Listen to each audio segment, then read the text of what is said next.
नमस्कार दोस्तों, आप सभी का स्वागत है। आइए बुद्ध और उनके शिष्य की इस कहानी के माध्यम से जानते हैं कि मनुष्यों में ऐसी कौन सी आदतें पाई जाती है जो उनके दिमाग को कमजोर करती हैं। दोस्तों, दिमाग हमारे शरीर का महत्वपूर्ण हिस्सा है। हमारे शरीर के अंदर होने वाली क्रियाएं दिमाग से ही संचालित होती हैं। किसी घटना पर हम कोई भी प्रतिक्रिया देते हैं तो वह केवल और केवल दिमाग के ही कारण। अगर आप अपने हाथ को मोमबत्ती की तरफ लेकर जाते हैं तो वह आपके हाथ को जला देती है, लेकिन इसका संदेश सबसे पहले दिमाग तक पहुंचता है और तभी आप अपना हाथ जल्दी से हटा लेते हैं, क्योंकि आपके दिमाग में यह बात आ जाती है कि अगर हाथ को मोमबत्ती के पास ज्यादा समय तक रखा तो हाथ जल जाएगा। यदि व्यक्ति का दिमाग ठीक से काम ना करे तो वह इस दुनिया में जीवन जीने के लायक भी नहीं रह पाता है। सभी जीवित प्राणियों में दिमाग अथवा मस्तिष्क जन्म से होता है और इसका विकास उम्र के साथ होता रहता है, लेकिन कई बार हमसे जीवन में कुछ ऐसी गलतियां या आदतें बन जाती हैं जो हमारे दिमाग को कमजोर करती हैं, और इन आदतों के लिए कोई और नहीं बल्कि हम स्वयं जिम्मेदार होते हैं। दोस्तों, गौतम बुद्ध की शिक्षा हर किसी के जीवन को नई दिशा दे सकती है। अगर आप भी इसे मानते हैं तो कमेंट्स में नमो गौतम बुद्धाय लिखना मत भूलिए। एक समय की बात है, बुद्ध अपने कुछ शिष्यों के साथ यात्रा पर थे। चलते चलते वे एक जंगल के किनारे पहुंचे और अंधेरा भी छाने लगा। गौतम बुद्ध और उनके शिष्यों ने निर्णय लिया कि आज की रात्रि वे यहीं पर बिताएंगे और कल सुबह होते ही आगे की यात्रा पर निकलेंगे। उन सभी शिष्यों में से बुद्ध के एक प्रिय शिष्य भी थे जो कि कद में नाटे और बहुत भोले भाले थे। सभी शिष्यों में से इस शिष्य की आदत बिल्कुल अलग थी। जहां सभी लोग 7 से 8 घंटे की नींद लेते थे, ये महाशय केवल 3 घंटे ही सोते थे। इनका मानना था कि जो लोग अधिक सोते हैं वह आलसी होते हैं। गौतम बुद्ध के इस शिष्य को भोजन करना बहुत अधिक पसंद था। जब वे भोजन करने बैठते थे तो अन्य सभी शिष्यों के हिस्से का भी भोजन कर लेते थे। इसी प्रकार उनकी कई ऐसी आदतें थीं जो अन्य शिष्यों को परेशानी में डाल देती थी। उस रात्रि जब गौतम बुद्ध और उनके शिष्यों ने जंगल के किनारे पर पड़ाव डाला, तब दूर दूर तक पानी की कोई व्यवस्था नहीं दिख रही थी। इस बार पानी खोजकर लाने की जिम्मेदारी बुद्ध के उन भोले भाले शिष्य को दी गई। महाशय मटका लेकर पानी की खोज में निकल पड़े। इनका शरीर पहले से थका हुआ था। काफी सोच विचार करते करते और चलते चलते आखिरकार इन्हें तालाब दिख गया। इन्होंने तालाब से मटके में पानी भरा और पानी लेकर जैसे ही आगे बढ़े वहीं पर मूर्छा खाकर गिर पड़े। उधर गौतम बुद्ध और उनके अन्य शिष्य उनकी प्रतीक्षा करते रहे।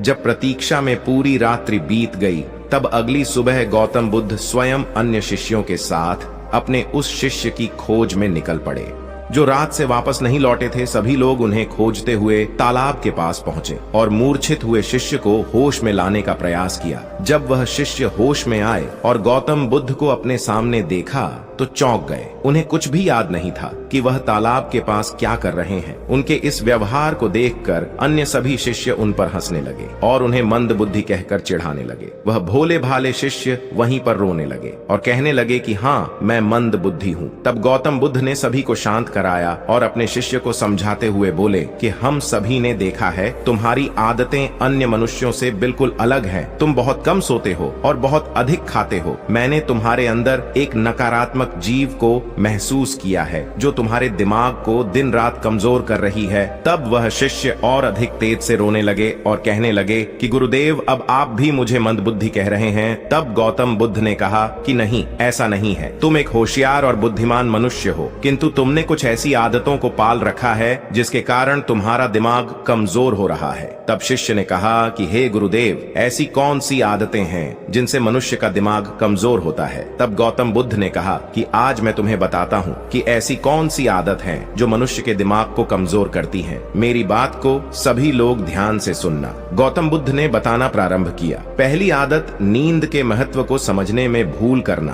कई ऐसे व्यक्ति होते हैं जो नींद को गंभीरता से नहीं लेते हैं। उनके उनका यह मानना होता है कि ज्यादा सोना समय की बर्बादी होती है। यदि वे कम सोएंगे तो अधिक कार्य कर पाएंगे और अधिक सक्रिय रहेंगे, जबकि यह सोचना बिल्कुल गलत है। नींद हमारे शरीर की एक मुख्य आवश्यकता है। दिन भर काम करने के बाद जब शरीर थक जाता है तो उसे कम से कम 7 से 8 घंटे की नींद की आवश्यकता पड़ती है, तभी जाकर वह अगले दिन के लिए सक्रियता से तैयार हो पाता है। कम सोने वाले व्यक्तियों की मानसिक क्षमता भी कमजोर मानी जाती है, इसलिए दिमाग को तरोताजा और तेज रखना है तो रोज 7 से 8 घंटे जरूर सोए। दूसरी आदत, आवश्यकता से अधिक भोजन करना। कई व्यक्ति ऐसा सोचते हैं कि एक ही जीवन मिला है, इसलिए इसे खाने पीने और मौज करने में बिताना चाहिए, और इसी सोच के कारण वह आवश्यकता से अधिक खाना खाने लगते हैं। ना तो उनके खाने में किसी प्रकार की कोई गुणवत्ता होती है और ना ही वह कभी खाने की मात्रा पर ध्यान देते हैं। कई लोगों को लगता है कि अधिक खाने से शरीर को अधिक ताकत मिलती है, जबकि ऐसा कुछ नहीं है। अधिक खाने से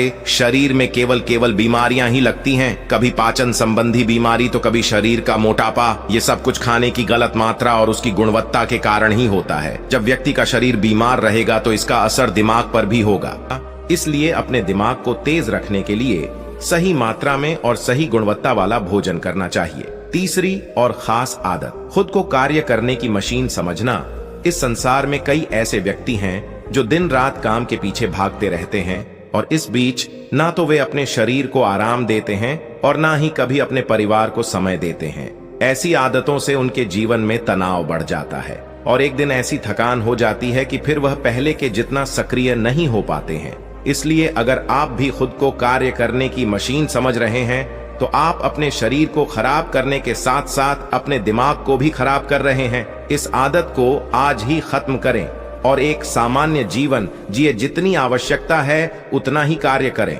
चौथी आदत, बुरी आदतों की भरमार रखना। कई व्यक्तियों में आलस्य इतना अधिक होता है कि वह किसी भी काम को ठीक से नहीं कर पाते हैं। उनके शारीरिक और मानसिक शक्तियों में अक्सर कमजोरी पाई जाती है और इस कमजोरी का मुख्य कारण होती है उनकी गलत आदतें। काम को टालना, आवश्यकता से अधिक सोचना, बेकार की बातों पर चिंता करना, ये सभी दिमाग को कमजोर कर देने वाले लक्षण होते हैं। इसलिए यदि सही जीवन जीना है और दिमाग को तेज रखना है तो सबसे पहले अपनी बुरी आदतों को खत्म करें। पांचवी आदत, खुद की बुराई और कमजोरी देखना। कई बार व्यक्ति के सामने ऐसी परिस्थितियां आ जाती हैं जिनमें वह खुद को असहाय और कमजोर अवस्था में पाते हैं, लेकिन इस अवस्था से निकलने के स्थान पर वह स्वयं को ही कमजोर मानने लग जाते हैं। खुद की बुराई करना और खुद को कमजोर देखना इंसान की सबसे बड़ी गलती होती है। यह कार्य जीवन में कभी नहीं करना चाहिए, क्योंकि यह आपके जीवन की प्रगति में बाधा बनती है। इससे आपके मानसिक स्वास्थ्य को हानि पहुंचती है, आत्मविश्वास में कमी आती है। अपने दिमाग को तेज बनाए रखने के लिए खुद की बुराई कभी दूसरों के सामने नहीं करनी चाहिए, या स्वयं ही स्वयं की बुराई कभी नहीं करनी चाहिए। स्वयं को सकारात्मक बातें बोलनी चाहिए ताकि दिमाग सही दिशा में कार्य कर सके। छठी आदत, दिमाग में अतीत की नकारात्मक बातों को इकट्ठा रखना। कई बार व्यक्ति के जीवन में कुछ ऐसी अप्रिय घटनाएं हो जाती हैं जिन्हें वह चाहकर भी नहीं भुला पाते हैं, लेकिन एक सत्य यह भी है कि आप पीछे के समय में जाकर उस घटना को नहीं बदल सकते हैं। वह समय तो बीत चुका है और उसका जो भी प्रभाव आपके जीवन पर पड़ने वाला था वह पड़ चुका है। तो फिर दिमाग में अतीत की यादों को रखना कूड़ा इकट्ठा करने के समान ही होता है। जब अधिक कूड़ा इकट्ठा हो जाता है तो उसमें से बदबू आने लगती है और वह सड़ने लगते हैं। दिमाग के साथ भी कुछ ऐसा ही है। आप जितना अधिक पुरानी बातों को और नकारात्मक बातों को इकट्ठा रखेंगे वह आपको उतना ही अधिक परेशान करेगी। इसलिए जीवन में हमेशा आगे की ओर देखना चाहिए और पुरानी बातों से जितना जल्दी हो सके पीछा छुड़ाना चाहिए। सातवीं आदत, दूसरों से अधिक उम्मीदें रखना।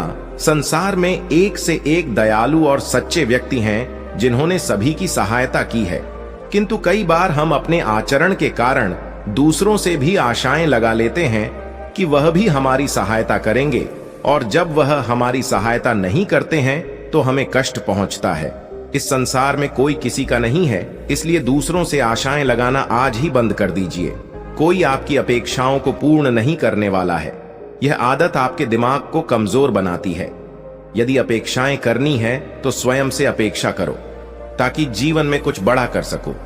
दूसरों से अपेक्षा तो केवल और केवल दुख ही देती है। 8वीं आदत, बुरे लोगों का साथ नहीं छोड़ पाना।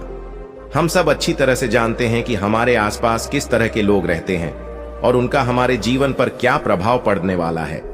जब कभी आपको लगे कि किसी का साथ आपको नुकसान पहुंचा रहा है या आपके जीवन को प्रभावित कर रहा है, तो उसे वहीं पर समाप्त कर देना उचित होता है, क्योंकि बुरे लोग आपको कष्ट और नकारात्मकता के अलावा कुछ नहीं देने वाले हैं। ऐसे लोगों से दूरी बनाकर ही जीवन में सफलता पाई जा सकती है। किंतु कई बार ऐसा होता है कि वह हमारे करीबी होते हैं और हम चाहकर भी उनसे पीछा नहीं छुड़ा सकते। भले ही हम उन्हें अपने जीवन से निकाल नहीं सकते, लेकिन उनसे दूरी बनाकर अवश्य रह सकते हैं। बुरे लोग आपके दिमाग को प्रभावित करते हैं, इसलिए दिमाग को सही रखने के लिए ऐसे लोगों के संपर्क में बिल्कुल ना रहे। 9वीं आदत, स्वयं की गलतियों को अनदेखा करना। कई बार व्यक्ति से यदि कोई गलती हो जाए तो वह उसे पूरी तरह से अनदेखा करते हैं और जिम्मेदारी लेने से बचते हैं, जबकि यह आदत आपके जीवन को असफलता की ओर ले जाती है। कभी भी यदि आपसे गलती हो जाए तो उसे पूरे मन से स्वीकार कर लेना चाहिए, साथ ही क्षमा मांग लेनी चाहिए। इस संसार में पश्चाताप से बड़ी कोई क्षमा नहीं होती है। यदि गलती करने के बाद आपको सच्चे दिल से पश्चाताप है तो उसका पाप आपको कभी नहीं लगता। जो व्यक्ति जिम्मेदारी लेने से डरते हैं वह दिमाग से कमजोर होते हैं, जबकि सच्चाई के साथ सभी का सामना करने वाला व्यक्ति अधिक हिम्मती और दिमाग से तेज होता है। 10वीं आदत, अपनी असफलताओं के लिए दूसरों को जिम्मेदार मानना। सफलता और असफलता एक ही सिक्के की दो पहलू हैं। दोनों ही परिस्थितियों में हमें स्वयं इस बात का आकलन करना चाहिए कि यह सफलता या असफलता हमारे जीवन की महत्वपूर्ण घटना है और इसकी सारी जिम्मेदारी हमारी है। कई बार यदि हम किसी काम में असफल हो जाते हैं तो हम उसके लिए अपने माता पिता, गुरु इत्यादि को जिम्मेदार मानने लगते हैं। यह आदतें आपके दिमाग से कमजोर बनाती हैं। कभी भी अपनी असफलता के लिए दूसरों को जिम्मेदार नहीं बनाना चाहिए, बल्कि स्वयं की मेहनत पर विश्वास रखना चाहिए। इस प्रकार बुद्ध ने उस व्यक्ति को ऐसी आदतें बताई जो उसके दिमाग को दिन रात कमजोर कर रही थी। उस व्यक्ति ने सच्चे मन से बुद्ध को बताया कि हाँ, यह सब उसकी आदतें हैं और वह अपनी इन गलत आदतों के लिए स्वयं को जिम्मेदार मानता है। साथ ही वह वादा करता है कि वह इन सभी गलत आदतों से छुटकारा पाने के लिए पूरा प्रयास करेगा। तो दोस्तों, मुझे पूरी उम्मीद है कि इस मोटिवेशनल स्टोरी से आपको शिक्षा मिली होगी और इस मोटिवेशनल स्टोरी से आपको प्रेरणा मिली होगी। अगर आप चाहते हो कि ऐसी मोटिवेशनल स्टोरी आपको मिलती रहे तो आप बिल्कुल सही जगह पे हो। उमंग इंस्पायर, यहाँ पर आपको मोटिवेशनल कहानियों का वीडियो मिलेगा जो आपको जीवन में आगे बढ़ाने की ताकत देकर जाएगा। इस कहानी को सुनने के लिए और आपका अमूल्य समय देने के लिए दिल से आपका शुक्रिया। तो दोस्तों, जल्द ही लौटेगी उमंग इंस्पायर चैनल पर motivational video, so please subscribe करें और बेल नोटिफिकेशन को ऑन करें। Thank you.